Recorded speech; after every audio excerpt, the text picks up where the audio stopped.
संविधान एक ऐसा विषय है जो ये जरूरी नहीं है कि जो 12th में पढ़ता है वही जाने। भारत में रहने वाले सभी व्यक्ति को संविधान का नॉलेज होना बहुत जरूरी है। इसलिए आज हम लोग संविधान, भारतीय संविधान को देखेंगे और इसमें जितने भी अनुच्छेद है, जितने भी भाग है, सारा भाग को एक एक करके क्लियर करेंगे और उस बीच में जो जो केस आएगा वो हर एक केस स्टडी को हम लोग जानेंगे ताकि संविधान से जुड़ा हुआ एक एक पहलू की जानकारी हमें हो जाए और जानकारी हमारी बेहतर और सुदृढ़ हो। चलिए शुरू करते हैं आज का क्लास, ठीक है। पहला वीडियो है यूट्यूब पे, भारतीय संविधान मतलब इंडियन कॉन्स्टिट्यूशन। संविधान किसे कहते हैं सबसे पहले समझ लीजिए, उसके बाद संविधान को पढ़ते हैं। देखिए, सभी लोगों के लिए एक समान कानून की व्यवस्था को संविधान है। इसमें कुल भाग की संख्या अगर बात करें तो कुल 22 मतलब 22 भाग है और इसमें कुल अनुच्छेद की संख्या 395 है। अनुच्छेद की कुल संख्या 95 है। तो आज हम लोग भाग पहले क्लियर करते हैं। एक देखते हैं, भाग एक कहता है संघ एवं उसका राज्य क्षेत्र, संघ एवं उसका राज्य क्षेत्र। और इस भाग में, भाग एक में अनुच्छेद की जो संख्या है वह 1 से लेकर 4 तक है। तो ये पहला अनुच्छेद देखते हैं, अनुच्छेद नंबर 1। भारत राज्यों का एक संघ है, यानी कि यूनियन वाला संघ है। देखिए संघ को सबसे पहले क्लियर कर देते हैं। संघ क्या होता है? देखिए, जो देश होता है ना वह तीन तरह से पाया जाता है। पहला होता है परिसंघ। परिसंघ उसको कहते हैं जो जिस देश को बनाने में छोटे छोटे राज्य अपना योगदान देकर के उस देश को बनाता है, और जिस दिन वह छोटे छोटे राज्य उस देश को योगदान करना छोड़ देगा तो वह राज्य टूट सकती है, तो उसको हम लोग कहते हैं परिसंघ। ये सबसे कमजोर देश होता है जिसको हम लोग कहते हैं इंग्लिश में कॉन्फेडरल। उसके बाद आता है संघ। संघ मतलब होता है फेडरल, मतलब वैसा देश जिसमें राज्य जो है अपनी शक्ति, मतलब इसी का एक मजबूत रूप है कि राज्य अपनी शक्ति मिलाकर के देश को देता है। तो ये हो गया, ये मुख्य रूप से कहाँ पर पाया जाता है? यूएसए। यूएसए मतलब यूनाइटेड स्टेट अमेरिका में पाया जाता है। इसकी एक खासियत क्या समझिए, इसमें क्या होता है कि इसके सभी राज्य अपने आप में मुख्य रूप से स्वतंत्र होते हैं। यहाँ के राज्य अपनी शक्ति केंद्र को देती है।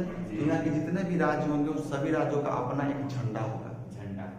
उसके बाद देश का अलग से झंडा होगा, लेकिन प्रत्येक राज्य का अपना अपना एक झंडा होगा। तीसरा नंबर में आता है संघ। संघ यानी कि यूनियन। फेडरेशन का भी मतलब संघ होता है, लेकिन यूनियन का भी मतलब संघ होता है। तो आपको यूनियन वाले संघ के साथ जाना है, क्योंकि अब भारत में है।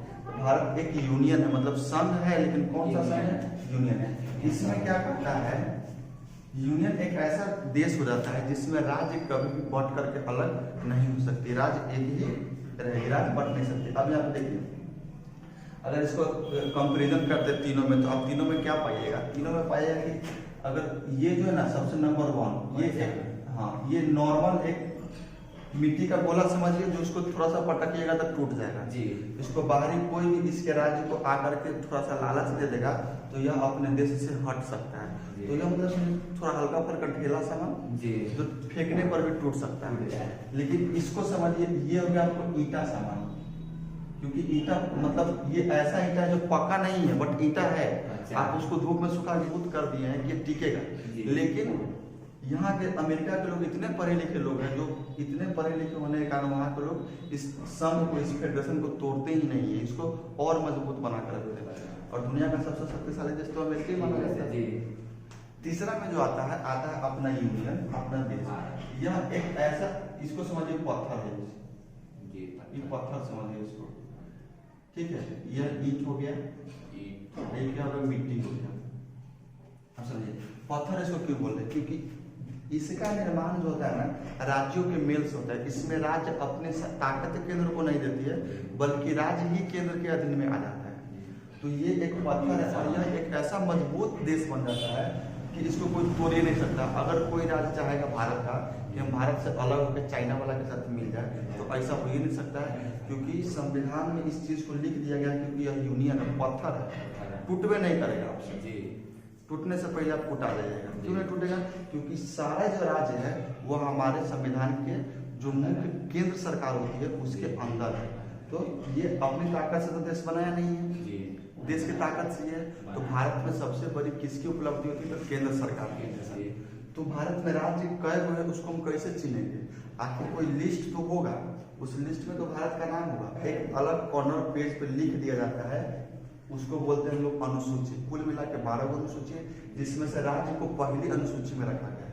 भारत में जितने भी राज्यों के नाम है उनको लिस्ट बाई लिस्ट रखा गया है, पहली अनुसूची में रखा गया है। बी नंबर में मैंने वही लिखा कि राज्यों का नाम पहली अनुसूची में रखा गया है। स्पष्ट हो गया जी। अब बात करते हैं किसके अलावा तीसरा क्या कहता है। इसका तीसरा पॉइंट कहता है कि भारत में जो राज्य हो गया, क्षेत्र होंगे, भारत में क्षेत्र के प्रकार होंगे 3 प्रकार से होंगे। और वो प्रकार देखिए, पहला हो जाएगा राज्य, और वर्तमान में हमारे देश में राज्यों की संख्या 28 है। दूसरा हो जाएगा हमारा यूटी, मतलब यूनियन टेरिटरी, जिसको हम लोग कहते हैं हिंदी में केंद्र शासित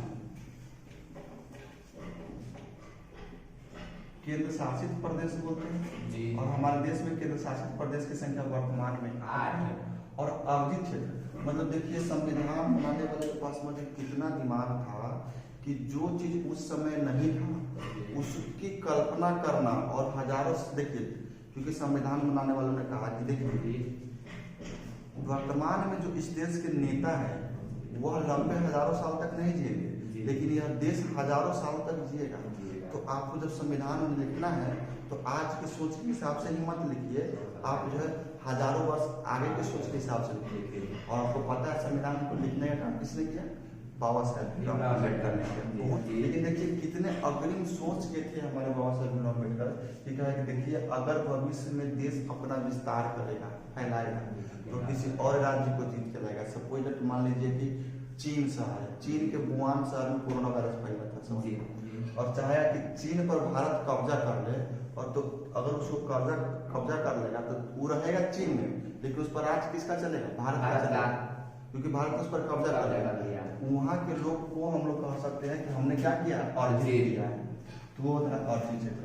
और एक बात याद रखिए, भारतीय संविधान में सारा संविधान पढ़ लीजिएगा, एक चीज आपको हमेशा याद रखना है क्या?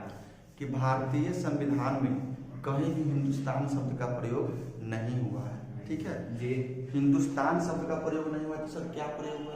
तो भारतीय संविधान में लिखा गया India, India, India that is Bharat, मतलब आप कह सकते हैं भारत। अब इसका हम अगला पार्ट देखते हैं, अगला पार्ट भाग, ठीक है।